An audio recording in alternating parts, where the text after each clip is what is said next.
I'm Becky with Icing on Top Becky's Cakes, and today I'm so excited because we're gonna make a sugar board. This is like a giant lollipop. It's awesome.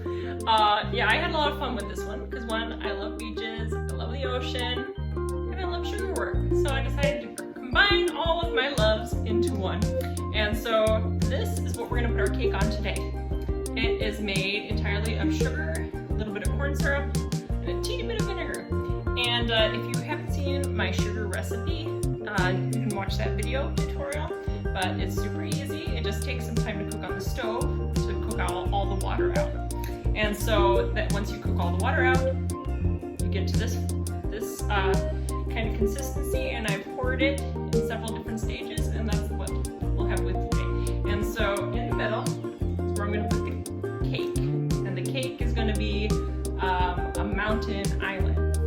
So there's our cake mountain island right on top of there.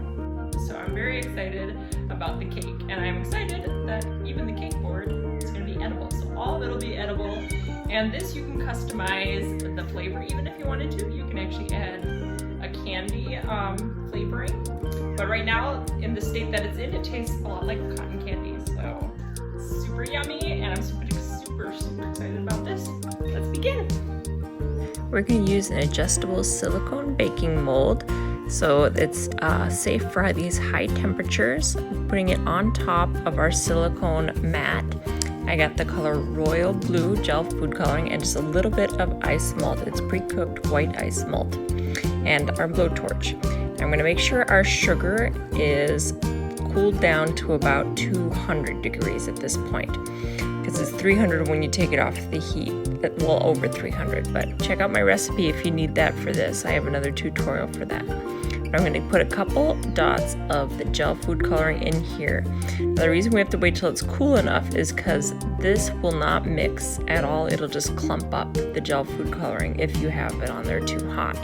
So we're going to mix this up really good before we can pour it. And I'm going to make sure I set a little bit aside. I'm not going to pour all of it at once. I'm going to set a little bit of it aside for the darker colors, so I get two-toned.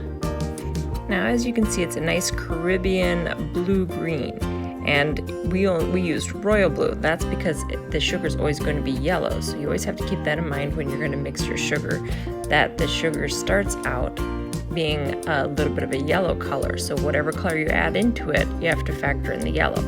So because we wanted a Caribbean blue, it worked out to use a little bit of royal blue and mix that in.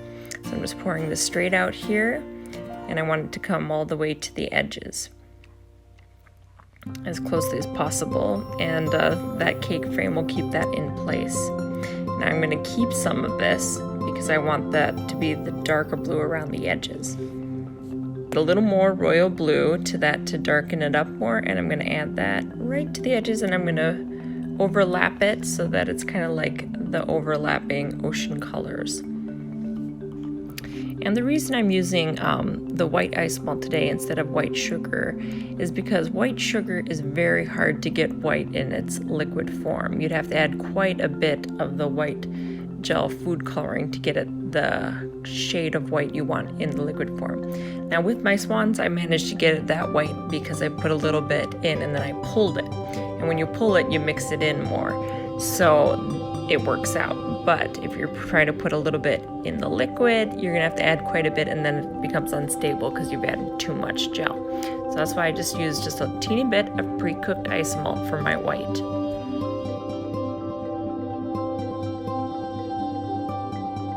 I'm just using my blowtorch here to kind of clean up the edges and any stray chunks of ice malt that I see there, and any bubbles. The heat will help pop any of the bubbles if you've had any bubbles. So here's my white ice malt. I want to pour just a little bit around to give a wave effect. So I'm going to go around in a circular motion.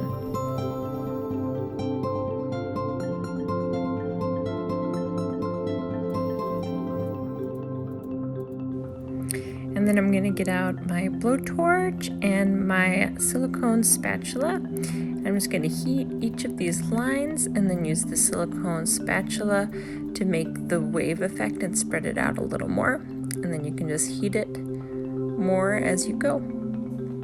And also when you blowtorch certain areas, if you hold it a little longer, it can make it look like little ocean bubbles and make a really cool bubbly effect.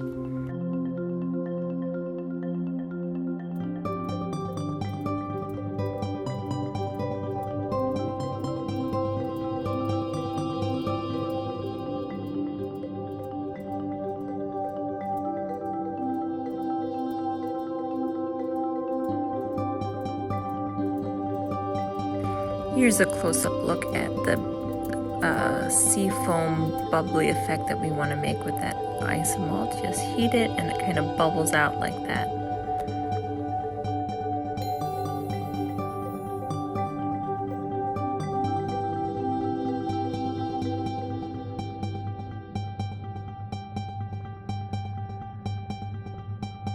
We're going to add just a little more white ice malt in certain areas to finish this off. And then we can blowtorch those, and after those are blowtorched, then we can get out our little mini fan just to speed up the process and cool down our board. But really you just need to let it be to completely cool. But you can take this off, you know, because this is pretty hard already. You can take off the cake form, but you won't want to remove it from the counter until it's completely cool because it'll still be soft. Once it's completely hard, you can test it by just kind of pulling it up. I'm just going to clean up a few of these edges with my blowtorch here to make it neater right around the sides. And then we can have fun and stick the cake island on top, or whatever kind of cake you want to put on your cake board. But this was lots of fun and I really enjoy these.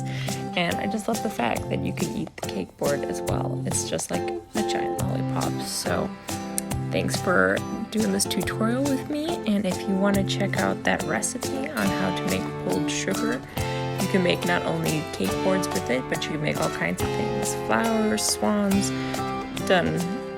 just anything that your imagination can think of, you can make with sugar, and that makes it so much fun.